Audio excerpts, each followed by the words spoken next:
Hey, what's up, metal and heavy music fans? It's Flight of Icarus again with MetalTrenches.com, and it's that time again for me to check out your latest metal recommendations and requests on Bandcamp. And hey, if you'd like to be kept up to date with the best and brightest metal bands and albums from the underground and above, then stick with me by hitting that subscribe button down below.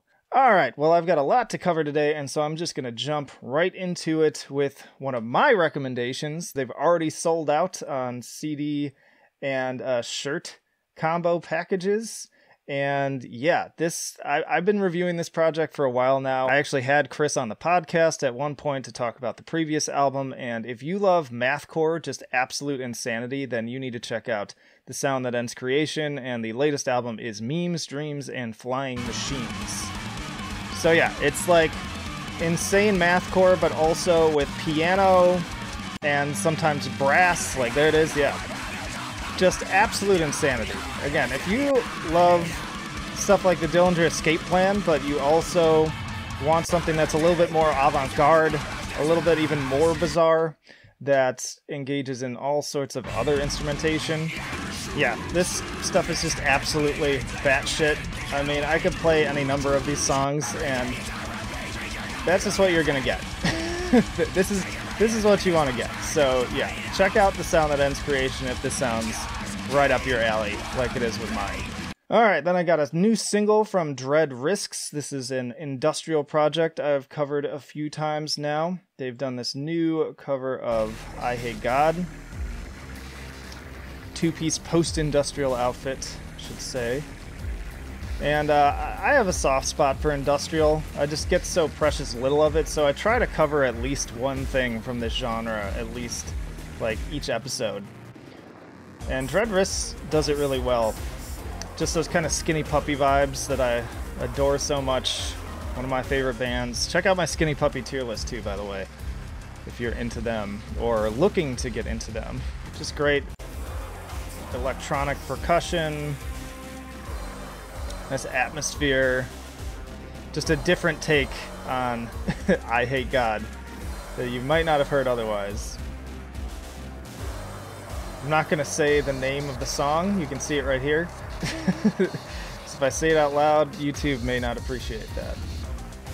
But yeah, check these guys out, not only for this particular single, but also for their numerous other like remixes and albums and stuff that they've done.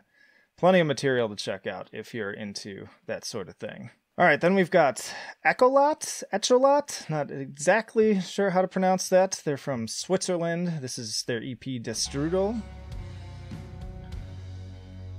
Going for something slower here, more on the doom and kind of sludge side of things. It's very atmospheric, but then the chords kick in. Got that very kind of like dusty desert landscape. This cover is kind of perfect for this kind of music. It's just 3 tracks, but like you get a little bit more aggressive too in some of this, more like blackened vocals almost. Stepping up the speed a little bit. They tag themselves as everything from doom to post-rock to progressive rock and stoner metal. So maybe even if you're into stuff like Baroness too, you might appreciate this. Yeah, I definitely like their kind of darker, more oppressive side, me being more into sort of death doom than traditional doom. Very like emotional atmosphere too. Like that, listen to that guitar. Just very moody, sad, despairing sounding stuff. So yeah, check out this band and their EP Destrudo for more. Alright, moving right along here, keeping a good pace. Yeah, we're gonna get through these. Alright, so we got the Arson Choir next with Invisible Monsters, their new EP.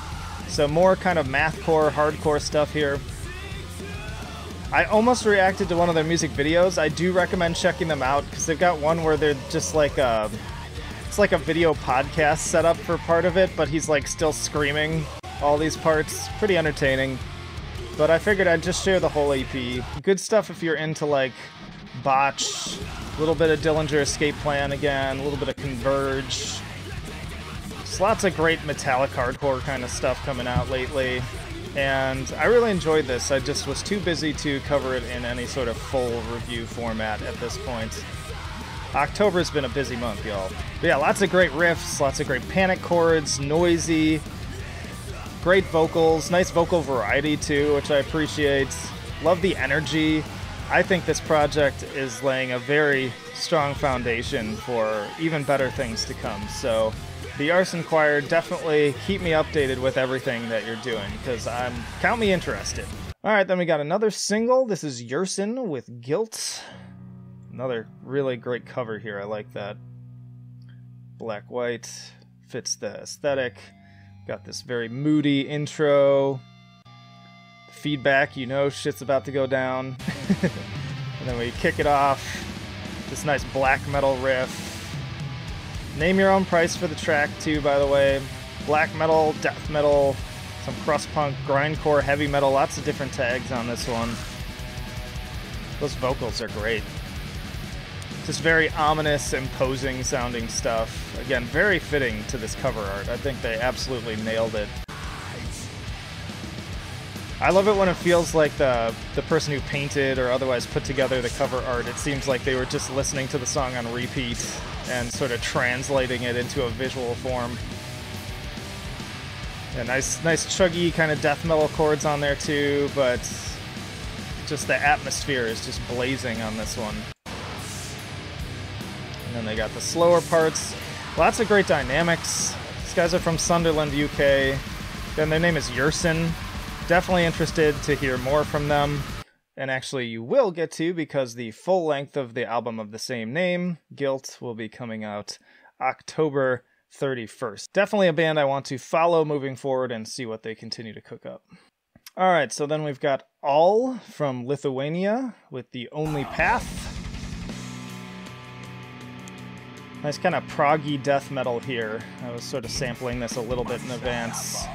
Giving me some like Eson vibes, some Enslaved, like earlier Enslaved vibes.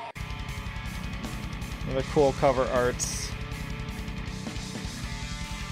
Like the kind of mathy guitar riff there. Drums have a techy quality. Lots of changes in pace here. Solid vocals. I feel like from what I've heard so far, I could use a little bit more variety in that department. And it's name your own price too, so plenty of reasons to check this one out. Yeah, listen to that. Getting vibes also from things like Obscura. Yeah, just across the board. Great drumming, great guitar work. Songwriting seems really solid. I've come across a few underground bands in kind of this style in the past couple of years that I've been doing the site and everything, and I'm always impressed with these. And this was something I had kind of marked as something I would like to take more time to give a full listen and potentially do a full review at some point, time permits. But again, I wanted to at least make sure that you all got to hear some snippets from it, because it is definitely something that you all are going to want to give a listen if you're into progressive death metal. Alright, then another one of my own personal recommendations here. It's Amiensus with Abreaction. This was another band that I've been following for some time, reviewed most of their releases, and unfortunately, again, it's been a packed month. I've been very busy, and I just did not have time to fit this one in. But I didn't want to have you all miss out as a result of that. These guys are from Rochester, Minnesota, and they do kind of like a progressive black metal. Definitely elements of like post-black and black gaze in there as well. Sort of a cross-section between heavier, more aggressive, traditional progressive black metal stuff like Enslaved, but then also stuff like Death Heaven, Vatnet Viscar, things of that nature. So definitely a lot more melodious, a lot more atmospheric, but very powerful. Stuff that definitely surrounds you. I've been very impressed with them over the years, how they've managed to mix the two. And it's a tough balance, because it's like both crowds, it seems like, don't like each other too much. Like the post-black kind of hipstery crowd isn't always all that down with the traditional black metal fans, and they definitely the feeling is mutual perhaps more so in the other direction, that the cult black metal people are not so much down with the post-black genre. But I love it. I love both. I think there's room for both, and hearing them balanced so well is great. I feel like the clean vocals could still use a little bit of work, better implementation. I like this band photo. I wonder what location that is. It's definitely not Minnesota. I mean, maybe it is, but it doesn't look like that to me. Yeah, lots of dynamics, lots of ups and downs, and I will say, I feel like they've kind of gotten better with every album. I definitely covered Ascension in 2015, and that would have been around the time that I started the site, so that lines up pretty well.